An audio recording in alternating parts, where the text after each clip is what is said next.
Salut les frères, comment ça va? J'espère que vous allez tous bien. On se retrouve aujourd'hui pour le débrief de la victoire 3-2 du Barça face à Levante. On est directement parti les frères.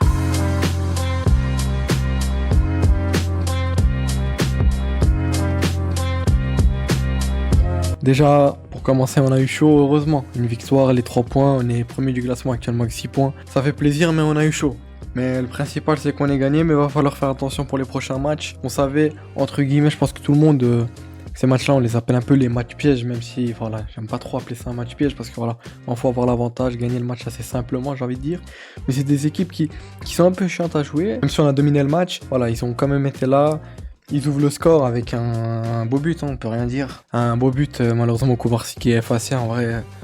Leur buteur, j'ai oublié leur nom, mais en tout cas, son geste était très beau. Donc voilà, il effectue la fin de décor au bon moment et voilà, ça a suffi pour tromper Koubarsi. Koubarsi, qui on va pas se le cacher, a fait un match honnêtement, j'ai envie de dire dégueulasse, mais ça serait manquer de respect. Mais voilà, un match, on n'est pas habitué à avoir un Koubarsi comme ça, mais bon voilà, ça arrive, on va pas lui tomber directement dessus.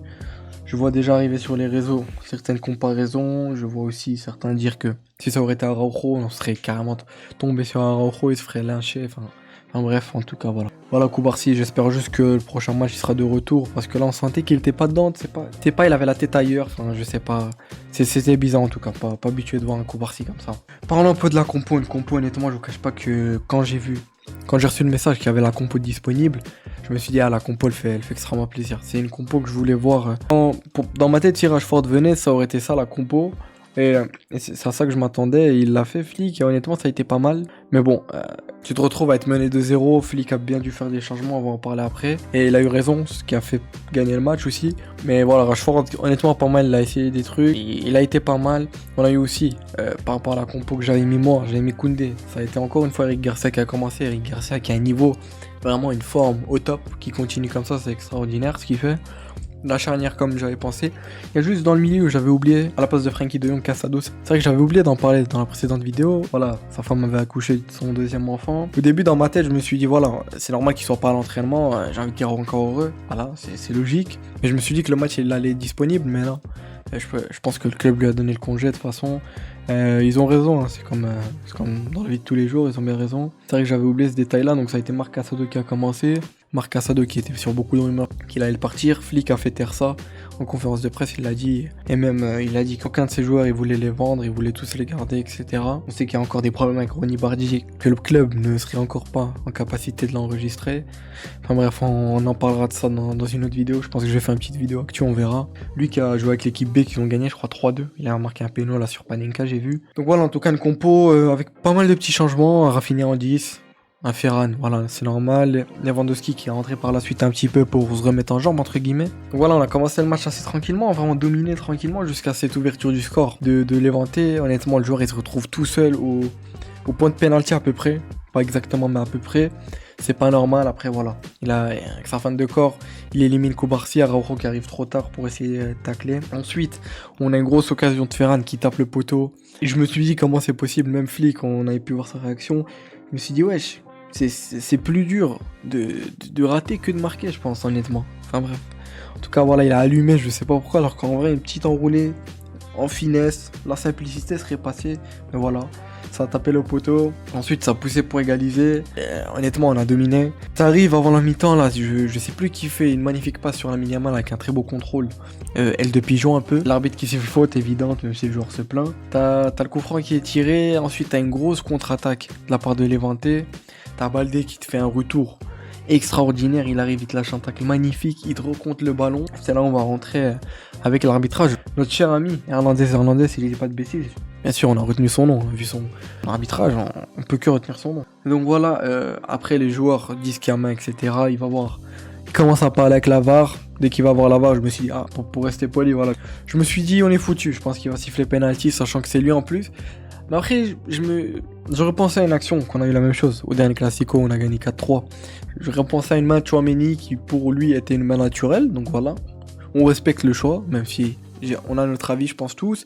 Même si, durant ce match-là, ça a été un arbitrage assez bizarre, on va pas se le cacher, enfin bref. Donc voilà, il revient, le frérot, il dit qu'il y a penalty, enfin bref, encore une fois choqué, même Flick est choqué, son assistant Marcus Sorge, si je dis pas de bêtises. Tout le monde est choqué, Morales qui marque le penalty, Juan Garcia qui s'attendait à ce qu'il tire au milieu, je pense. Mais malheureusement, il l'a mis sur la droite. Donc voilà, on rentre deuxième mi-temps, 2-0, on se retrouve mené 2-0. Je vous cache pas que même en étant mené 2-0, j'étais en mode tranquille. On va revenir, c'est pas possible de perdre face à eux. On les bouffe. Et sur Lamine Yamal, le latéral gauche, il voulait pas le lâcher. Je crois que c'était le latéral gauche de Alaves l'année passée, si je dis pas de bêtises. En tout cas, voilà, il lui a fait un gros marquage, même si Lamine Yamal a fait son match, on va pas se le cacher, il a fait son match. On rentre directement de la mi-temps. Quelques minutes après la mi-temps, très vite, t'as un magnifique but de Pedri Potter. Enfin, je sais plus quoi dire de Pedri. Il t'envoie un bon bassin en lucarne, tu te dis wesh. Sur un assist de Yamal, et Yamal qui le trouve bien loin, derrière la surface de réparation, et il t'envoie un bon bassin en lucarne, but magnifique de Pedri. C'est grâce à lui qu'il relance le match, parce que juste après, t'as l'égalisation de Ferran Torres sur un magnifique coup franc de Rafinha.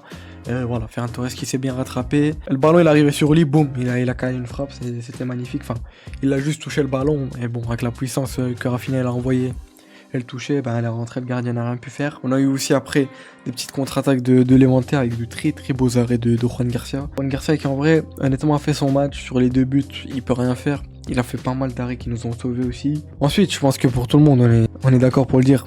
On a eu un arbitrage très catastrophique. Encore une fois, enfin bref, combien de fautes pas sifflées, une sur Olmo, enfin bref. Je vais pas encore parler d'arbitrage. De toute façon, on connaît l'arbitrage en Liga. C'est comme ça, on n'y peut rien malheureusement, c'est comme ça. C'est vrai que j'ai oublié d'en parler, mais dès le début de la deuxième mi-temps, Flick fait des changements, il fait rentrer Dani Olmo et Gavi à la place de Casado Rashford. Casado qui honnêtement, je trouvais, pour ma part, il faisait son match honnêtement, il a fait un très bon retour, etc. Mais bon, Gavi a apporté vraiment une grosse fraîcheur, Gavi qui a fait une grosse entrée, même Dani Olmo honnêtement. On a eu ensuite l'entrée de Christensen à la place d'Araujo et Lewandowski à la place de Baldé. Dans les 15 dernières minutes de jeu, ils sont rentrés. Donc on est passé à une défense à 3 avec Kubarsi, Christensen et Eric Garcia, avec comme Gavi qui les aidait, qui passait comme entre guillemets, bien sûr, un peu à la style de Young à l'époque là, quand il descendait en espèce de défenseur central. Gavi aidait à défendre, il était partout. Gavi honnêtement machine, c'est un joueur vraiment à suivre cette saison du côté du Barça.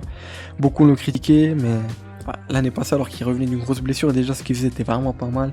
Mais là vraiment ça me fait extrêmement plaisir de revoir un Gavi qui se la donne. De toute façon, il se la donne à chaque fois quand il est sur le terrain, Gavi. Lui qu'on voit qui veut absolument gagner ce match-là, il veut pas perdre de bêtes points, surtout après une deuxième journée de Liga. T'as une fin de match qui est très chaude, voilà, ça cherche de partout.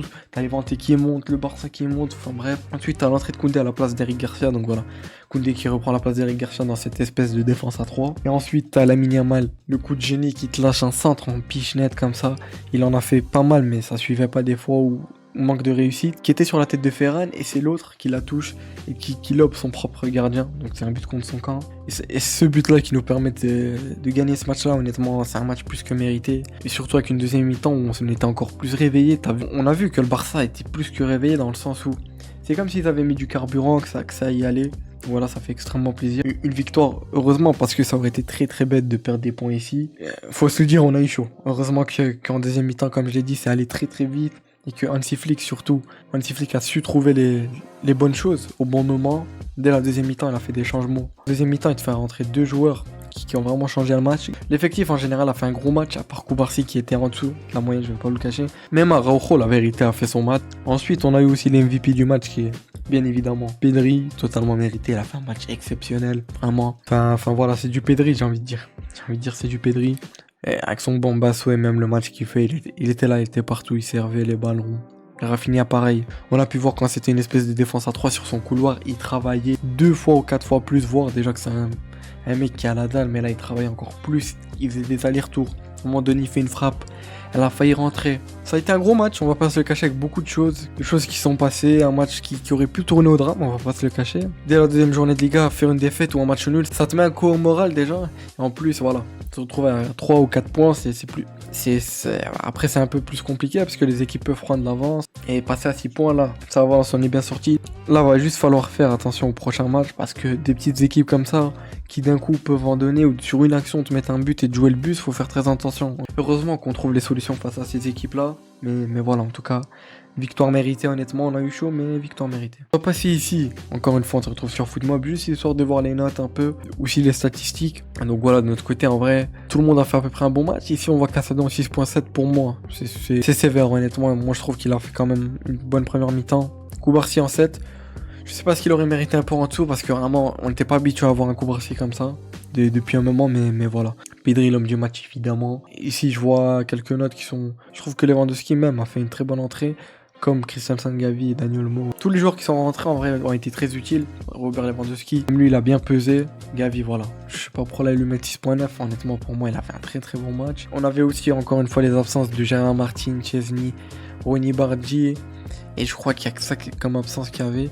Hector Fort, Inaki Peña, je crois qu'ils étaient pas là parce que eux sont vers un départ si je dis pas de bêtises. Ici au niveau des statistiques, on voit qu'eux au niveau de but du XG, ils sont un peu plus au-dessus de nous. Nous en termes de possession, voilà, ça a été, comme je vous l'ai dit, une nette domination. On voit qu'on a tiré je ne sais combien de fois. Ici on a ça, c'est les passes précises évidemment. Mais de toute façon, je pense qu'on a très facilement le double de leurs passes, en tout cas bien plus que en passe. Donc voilà les frères, ça a été tout pour ce débrief là. Belle victoire du Barça honnêtement.